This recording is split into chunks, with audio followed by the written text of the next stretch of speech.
My name is Jason Cardona. I have been a student and teacher of Northern Shaolin and Eagle Claw Kung Fu since September of 1995. I've worked in law enforcement, corrections, security, and bail enforcement.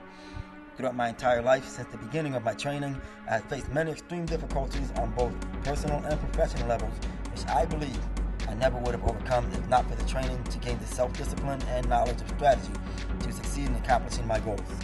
Hello, my name is Wanda Davila. I became involved in the martial arts 12 years ago in the disciplines of Chinese Kempo and Kaiyu Kenpo. I have recently begun my journey in American Kempo and Eagle Claw Kung Fu. I am a mother, an administrative assistant, event coordinator, entrepreneur, producer, your co-host, and much more. None will be possible if it were not for the physical, mental, and spiritual changes the arts have had in my life.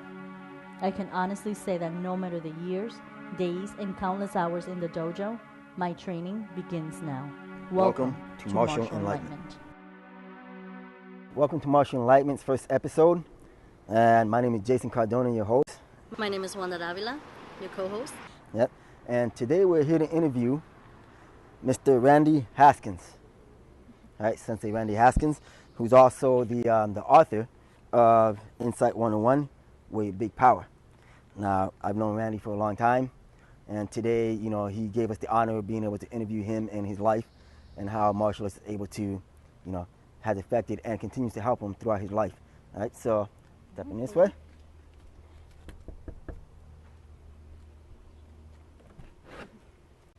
Hey, good evening, Sensei Haskins. How you doing? Good. There you go. Good. And come inside.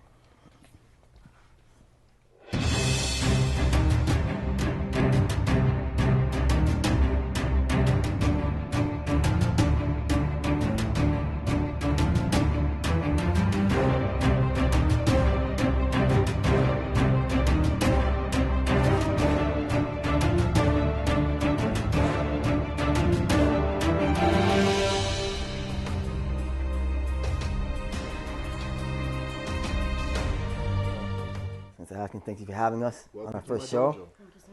Yes. All right, and tell us about the dojo and who these gentlemen are on your walls. This is my dojo, Underground Alliance Martial Science Research Association, Hambu Dojo. I built this maybe 10 years ago, somewhere around there. I have my three arts that I represent are karate, aikijujutsu, and judo. So I have the three founders of those systems. Gichin Funakoshi Sensei, who is considered the father of modern karate. Dr. Jigoro Kano, who is the founder of judo out of Japan. And then we have Takeda Sensei, who is the 35th generation headmaster of the Aikijujutsu Daito-Ryu clan. And then the head of the Kudokai, Master Noriyasu Kudo, who is my guide, pretty much. We're here to interview Sensei Haskins in his, on how martial arts has guided his life into, becoming the man he is today, and how it continues to guide him into what he, what we all hope we can all become later on in life. We all come from different disciplines here, and one thing that, you'll find throughout the interview is that it doesn't matter where you go, the goal is still the same. Where you train, the goal is still the same, to be the best you can be, and to, guide, make sure that your life is the best that can be possible and live it that way. Now, first question.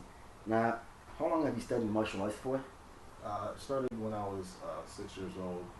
It's about 39, 40 years now. Yeah. So what inspired you to start practice? Good friend of the family's. We're so close, we call each other cousins. His name is Danny Myers. When we were younger, he took Taekwondo, and I had no idea. And we were out at a picnic, and he got upset and kicked me because I laughed at him. And I was highly impressed with his ability to kick, because I was standing on a dirt mound, and he was standing on the side of the dirt mound, and he kicked up the mound and kicked me off of the mound and kept his balance and everything. And I started asking him about it, and his mother took us later on, my brothers and myself, and put us in the school. And then I searched around for schools um, just to find what fit me, because I felt a couple of schools that I went to first didn't really fit me, my personality, or being that young, I actually didn't understand what was happening, but I knew that this is not where I wanted to be. And then I ended up running into the Whitleys in high school, Derek and Darren Whitley, and they brought me to see their older brother, Mark Whitley Sensei, and the rest is history. I never left. Wonderful. I would like to know, can you share some fond memories of your instructors or people that you have trained with along the way? Most definitely. Whitley Sensei and myself have been through so much together. I mean, let me establish this first. First, I have three primary instructors. Yes, sir. I have Mark Whitley Sensei, Takeshi Okamoto Sensei, and Nori Kudo Sensei. Whitley Sensei taught me karate, and the things we've done together from the time I started till even to today, we've been around each other and hung out and trained and went to the bars and as part of the training, we drank a little bit and went back training in the dojo immediately following to be able to establish a good understanding of how you work out and how you train and how you would defend yourself if you were inebriated. We've done so many things. Just the insight he gave me into life itself when it came to training was just incredible. Okamoto Sensei was my Aikido-Jiu-Jitsu instructor, or is my Aikido-Jiu-Jitsu instructor, and our training was just, it was real intense with joint manipulation, pressure point application, muscle and tendon disruption, and just learning that and talking to him, and that was a gentleman that took me to Japan, where I fought in a tournament and trained a little bit. It was just incredible, just having that experience, and that gentleman afforded me the opportunity to do that. And then Kudo Sensei, with his judo, as well as his karate lineage, he's just enlightened me to so much and brought everything together for me. Okay. You know, and we still fellowship to this day. We go out, we have lunches and dinners together, and we discuss martial arts. We discuss life. You know, It's just the family. helped me. Absolutely. Now I'm going to jump around with my questions, but I believe in your book I read that during a training session, I believe with Sensei Whitley, Kansha Whitley, that I'm not sure if it was the kick that he gave you or you kick him and he literally burned your leg with his energy. How was that for you to experience that? You know, a lot of, in training, I've seen a lot of things that people wouldn't understand, people wouldn't believe. But we were training one day, and there was probably, we were in like a wedge formation. Whitley Sensei was leading the pack, and then there was myself and Keith Rohn Sensei. There was Chris Broughton Sensei, and there was this gentleman Jerry, and we're doing kata. So we're going through, Whitley Sensei leading the crew, and as we're going, I felt this massive amount of energy. Like I was standing next to a power plant or something. So I stopped and I'm looking around, and I look, and Keith had stopped as well. And he's looking around, and I turn around, and everybody was just sitting there like, what is going on? Right. Whitley Sensei, totally oblivious to what we're doing behind him, was so focused on his kata that we just look at him now, and we're like, it was coming from him. So I was like, nah, this is freaky. So he finished the kata, he turns around, he looks at us, he's like, what are you doing? Nothing. He's like, all right, well, let's work some throws. So, all right.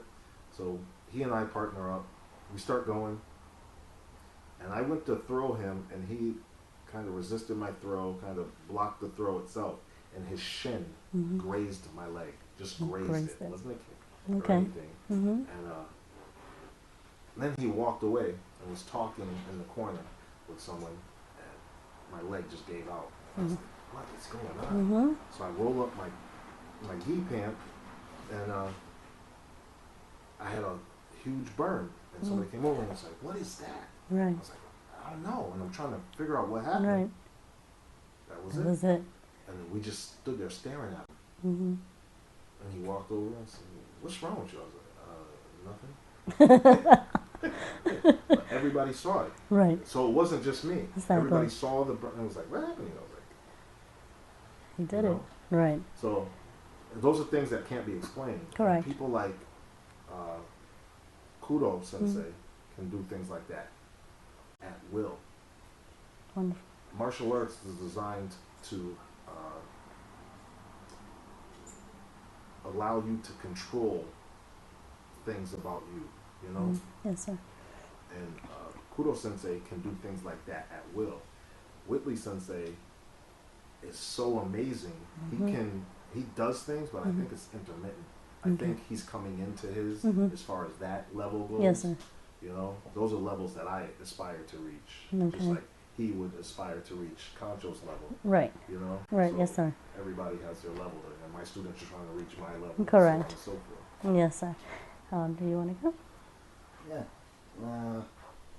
What is your work history, and like what do you do now as well? Well, the thing about Whitley Sensei has dedicated his life to kids, and my work history has taken on that same path through him, hanging with him, training under him since high school. I ended up working at Brightside for Families and Children, following in his footsteps. I rose to senior treatment counselor at Brightside for Families and Children. Then I left there and went to DYS, RFK Children's Action Corps. I was the head supervisor there for Coolidge Wing. And then I transitioned into Hamden County House of Corrections from there. Again, Whitley Sensei worked at York Street Prison at the time, York Street Jail. He worked at he works at Westfield Detention Center right now. He worked in that same field, DYS back in the days as well. I just followed him pretty much through our martial arts career, through my work history. Same thing, just following my instructors. Okay. Now, when, during your martial arts journey, when did you decide you wanted to become an instructor? You wanted to have your own dojo and have other people follow in the arts? I honestly don't think it was a conscious decision I made. I think it was just a natural progression. To teach is to learn twice, you know? Yes, sir. And this allows me to explore my art at different levels. As my instructors told me, they said they want me to be able to teach as if I'm teaching 10th degree black belts. Okay. You know? As well as a beginner, you know? So it gave me an opportunity to develop more. Okay. Now, have you faced any roadblocks in life that martial arts helped you get through? Life itself. Life itself is a roadblock to life, or of life. Just everything. Life is hard. It is. But because of my training and the severity of my training up, as well as the way I keep it now, Yes, sir. nothing's going to stop me. Nothing will stop me ever. Nothing, no matter how hard the situation, I'm coming through the other side, Yes, sir. shining. Yes, sir. Absolutely.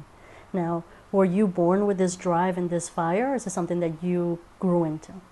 I think I think it was inside of me, but Whitley Sensei, Kudo Sensei, and Okamoto Sensei woke it up inside of me, helped me to discover it. Yes, sir. Okay. Now, it's obviously something that you've been doing a long time, and life itself in itself is hard and harsh. So, you know, the discipline that you achieve through the training actually helps you to remain calm and be able to think things through and find strategies to be able to overcome those life's obstacles.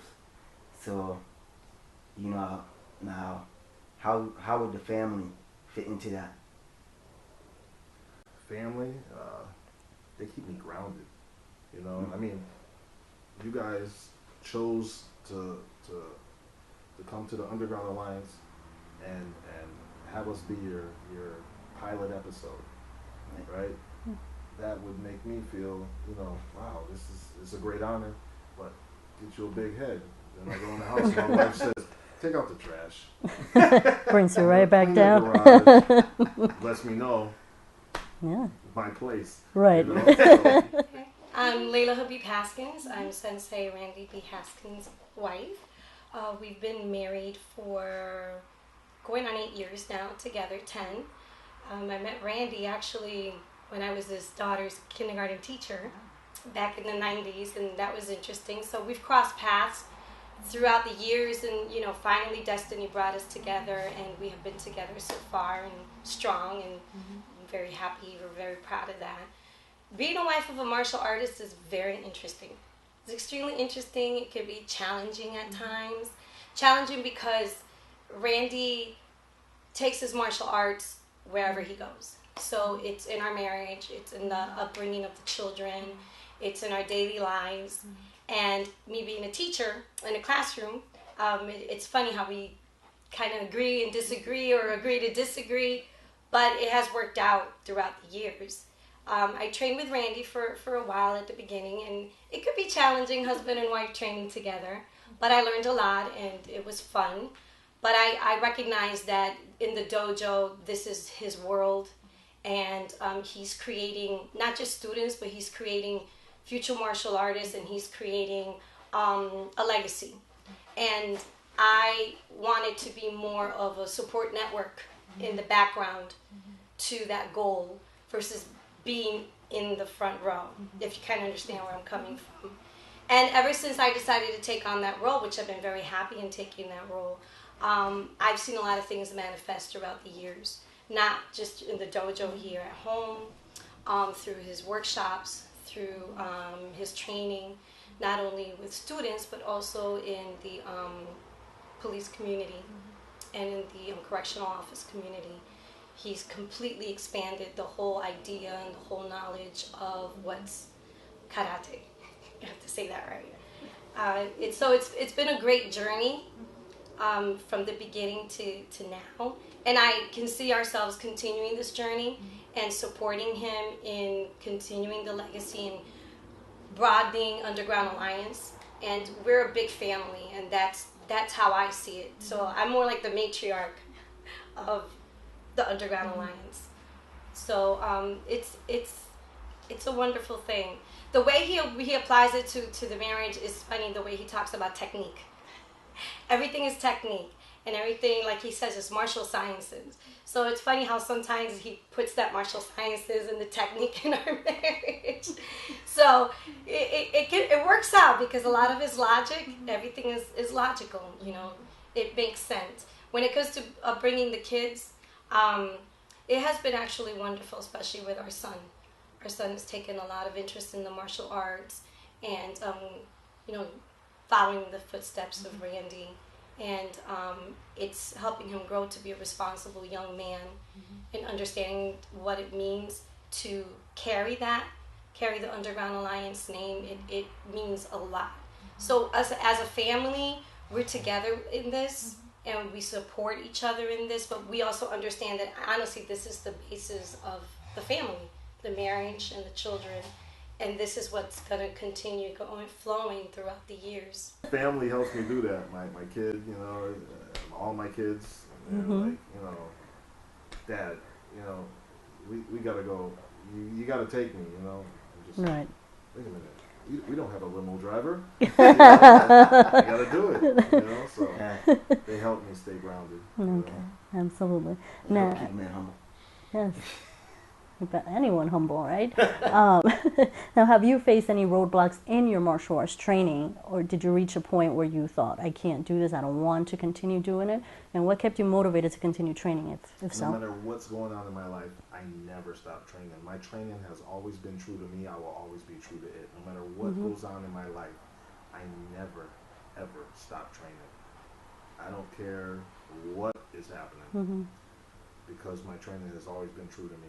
I work in a jail, and I've been through countless situations in that jail, as well as on the street, challenge matches in dojos, and just I've been challenged in Wendy's, you know, and my training has always came through for me. My understanding of things because of my training. So just that alone tells me I have to go deeper. I have to research deeper. I have to, you know, I strive to reach their levels. Yes, you know, Whitley Sensei, Okamoto Sensei, Kudo Sensei. I strive to reach those levels. And so I can't stop. I'm going to die throwing a kick. Right. Now, where does spirituality fit into your life and in the martial arts, in your opinion? You know, I'm not a religious person.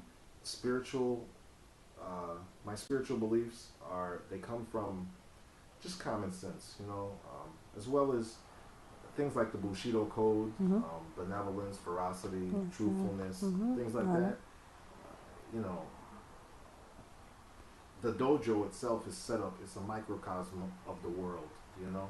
It's like I said, the center of the dojo, like we discussed yesterday, Imbujo itself, where no lies are told. Yes, life is like that, you know. Life is the mat, you know, and no lies are told in that arena.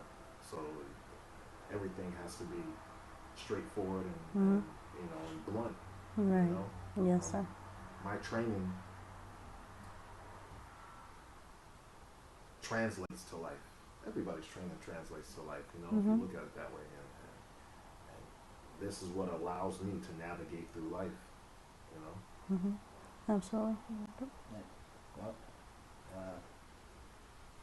I only had 4 questions, but let me see. Now, I noticed in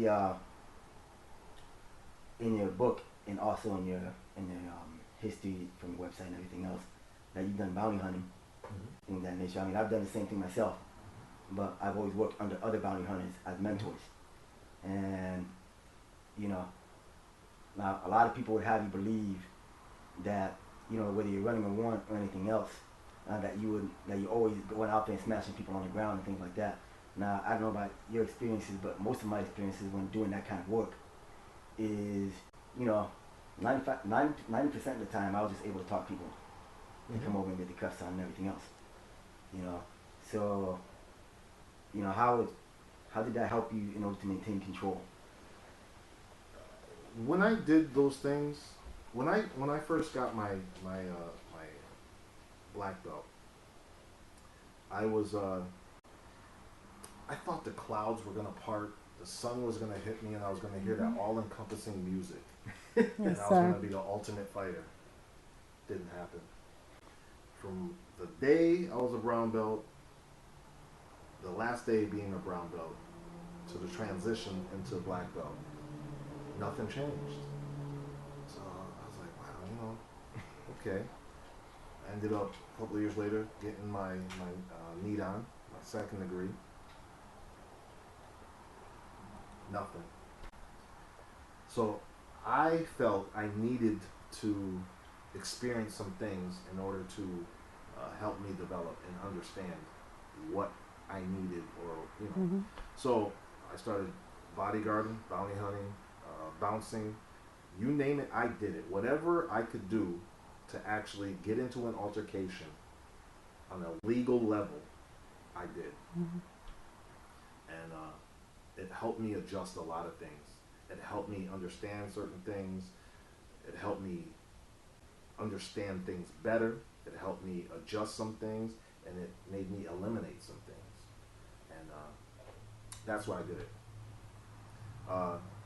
Bounty hunting, I didn't do too much, but the stuff I did taught me a lot. I worked under Chris Bellerini, out of Manchester, Connecticut. He's passed away since then. I just found out, matter of fact, because I looked him up recently. And we worked out of Connecticut because hunting is it's illegal in Massachusetts. So we worked out of Connecticut, and I just people. It taught me about people, people's mentalities and things they do. And yes, there were times when they got crazy. Yeah, you know, and then there were times where it was calm. I was more like the grunt. Chris would hit the computer and track people and do this and do that, and I'd go do stakeouts and things like that. You know, it was good. Okay. Now, how would you guide your students coming from that mentality, needing that to kind of confront people and kind of be in that situation where you were out there in the field, applying your martial arts or gaining something from that experience? How would you guide your students in the right path, not to kind of develop that mentality per se? Well, the best thing about my situation and my students' situation is the fact that I've done the groundwork for them. And I tell them I can prove everything that I say. And they've seen me do it over and over again, because we get a lot of people who come to my dojo who are non-believers. And I have to make non-believers out of believers. I have to make believers out of non-believers. Yes, sir. You know? So they've seen me do it. They've witnessed a lot of things, and they have the opportunity to prove right. my technique wrong if they question it, if they want, you know, right. they see it all the time. Okay. You know, so I've done the groundwork for them. You know, pretty much. Where a lot of times when people go to schools, they're working on a lot of theory. You know, Yes, sir. and you know, people say, well, you can break the knee like this, but how many knees have you broken? You know, Yes, sir. everything I teach, pretty much I've used. Okay. You know, Yes, sir. And now, how would you teach your students, or even yourself, how to avoid the physical confrontations, how to apply the martial arts in a non-physical way? It's not about teaching. It's just helping people understand reality. Reality is this: everybody has a lawyer. All thugs out there have lawyers. They don't want to fight, and when they do, and you hurt them, if possible, they're going to sue you. You're going to lose everything. Is it worth it? There's very few things worth fighting over. I just tell them straight up. Very few things worth fighting over. But if you have to, here's what you can do. Be smart about it. Don't get into anything. Walk away. It doesn't matter what they say to you. Right. But if they push the issue, some people just don't take no for an answer. Correct. Then you have to do what you got to do. You know, just talking to them like that, letting them know straight out. This is ridiculous. You're out there fighting. That's just dumb. You know, I work in a prison. I see it all the time. Absolutely. Now, go ahead, miss. Okay. Now, going back to your book, I read in one part, I can't remember what age you were, but I think they asked you to do, was it a cartwheel, a somersault? They tried to ask you to do something that you had never done before, and through believing in yourself, you did it. I used to tell people all the time that I can do gymnastics, you know, just whatever. I love gymnastics. I used to watch gymnastics all the time. And so I grew up on Kenyon Street in Springfield, and there's a church kind of across the street from my house. And they had a little front yard, little grassy area. So people finally called me to task. I was like, oh, this can't be good. So I went out there and I did a round off, the backhand spring. The worst part is I landed on a pole that was sticking up out of the ground. That was crazy. Yeah. But I did it. Right. And never looked back. I've been doing it ever since. Even to this day, my daughter will come over sometimes and be like, hey, you know. But yeah, I just did it. Right. So in your mind, there's no such thing as impossible. Anything is possible. People prove it every day. No such thing. Okay. Now, what advice would you give our viewers as far as that? Well, any advice really in life, whether it's martial arts, whether it's professional or personal. What advice would you give people in general, given the times and general life? Don't be scared to do anything in life. Don't let people tell you you can't. Don't let people destroy your confidence within yourself. There's a lot of people out there who try to make people believe that their confidence within themselves is somehow wrong. I've experienced that over and over again, and just drive through. You know, keep positive people in your life. Absolutely. That's very important. Positive people, because people really try to take each other down. Absolutely. It's a shame, but it's true. Absolutely. Now, where do you see yourself, let's say 10 years from now, and where do you see martial arts 10 years from now? With this whole mixed martial arts fiasco, I don't have a good feeling about the quality of martial arts that's out there this day and age, and where it's headed. Not a good feeling about it. Myself, I see myself in the Underground Alliance, Martial Science Research Association, Hambu Dojo, training hard and researching deep. Okay. So, you sure you're not expecting the clouds to part and the sun to shine down on you and you get the golden glow? No, that's probably not going to happen. But I hope to one day be able to stand next to that man. And Whitley Sensei and Okamoto Sensei and just, you know, I hope to one day be as good as they are. Yeah. And also I want to mention Randy Haskins has written, Sensei Randy Haskins has written how many books, and what are the books called? Well, my first book I wrote is called Understanding the Connection, Life Lessons Extracted from the Physical. I didn't publish it. That is a manual for my students. Okay. The book I published is called Insight 101, The Way of Big Power. The new book I'm writing right now, which is almost done, tentatively titled Martial Advice for Training in Life. And the list goes on. I got a couple other projects that I started writing, but I put them on the back burner. My wife and I were doing a comic book. We were calling the Underground Alliance. It still possibly might be coming out, but right now I'm focusing on the newest book.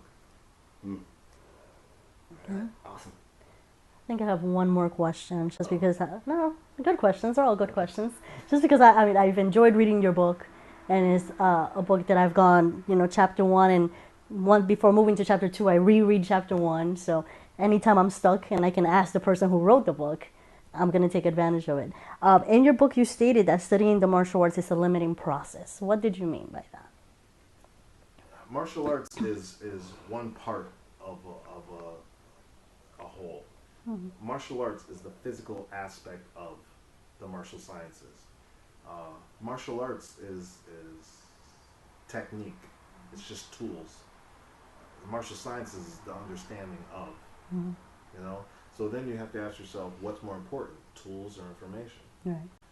Many people out there can throw beautiful punches and kicks, but don't understand how to use these tools. You know, Yes, sir. if I don't know how to fix a car, a toolbox is useless to me. Right. You know, Yes, sir. so I need to learn how to fix the car. A lot of people, if I ask anyone, martial artist, fighter, whatever, what are the most common acts of violence, and they can't tell me, those are guy or female who have tools with no understanding. Yes, sir. You see what I'm saying? Yes, sir. The Martial Mountain is a vast area. There's many different paths up that mountain. But the summit is all one place. When we reach the summit, we all look around and can see the same views. Yes, sir. That, sadly enough, is not what happens this day and age. We travel up a path. My path happens to be the Underground Alliance method. Other people's path might be, you know, Taekwondo or this or that. When we get up there, we should see the same things. the understanding of, that's the premise behind people judging katas and tournaments. Mm-hmm. You get a bunch of masters Mm-hmm. who are sitting there judging this person's kata. There's balance is balance, poise is poise, Mm-hmm. form is form. You understand? We might not know the kata, but we understand balance and these Mm-hmm. things. You understand? Yes, sir. Because of our training. Mm-hmm. We're all at the summit, Yes, sir. ideally. Mm-hmm. You see what I'm saying? But if you have somebody who's not, who doesn't understand, and they claim to be at the summit, you know, through rank, that's Mm-hmm. the indication. Mm-hmm. What path did they take? You understand? Yes, sir. That's the issue. You know, Mm-hmm. it's just the information has to be there. A punch is the most common habitual act of Mm-hmm. physical violence. A punch, right? Mm-hmm. Everybody should know that. Who Mm-hmm. trains? Everybody from their training. Yes, sir. But if you ask somebody and they don't, Mm-hmm. what's going on Punch in their them. mind? What type of training did they do? What happened? Right. You know, those are the questions that I have. Do you think this can be corrected across the board, no matter the discipline? I think it can if people stop looking at the physical. I go a lot of places and people talk to me about the great workout they had. So then I say, all right, well, let's have a great conversation. Mm-hmm. And I want to know what they learned Mm-hmm. throughout that hard workout. I got a great sweat. I hit the bag. I did this. Mm-hmm. Okay. Well, what did you learn? Right. That's my question. Mm-hmm. What did you learn from the workout? You know, Mm-hmm. that's the key. Right. Anybody, I could cardio somebody Mm-hmm. to death without teaching them nothing. Right. I want to know what you learned. Yes, sir. I had people work out with me who went to other schools, and these people actually can't punch. They can't kick properly. They Mhm. hurt themselves. Mhm. They, you know, Yes, I sir. don't understand that dynamic.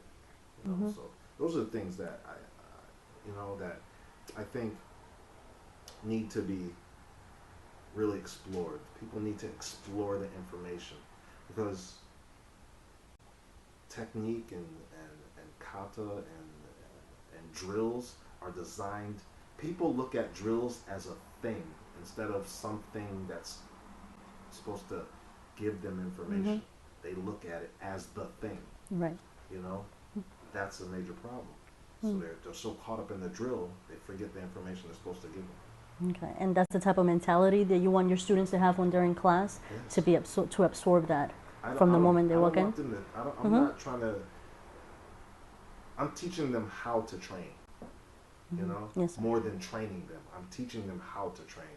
So when they go home, they can actually explore and look at things. You know, Right. that's my goal.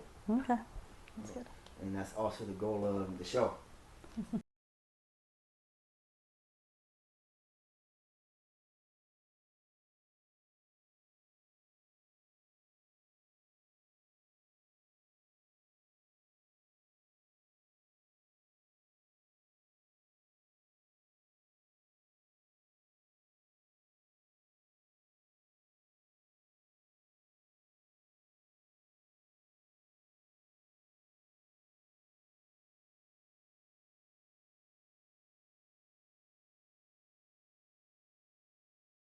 My name is Randy Haskins.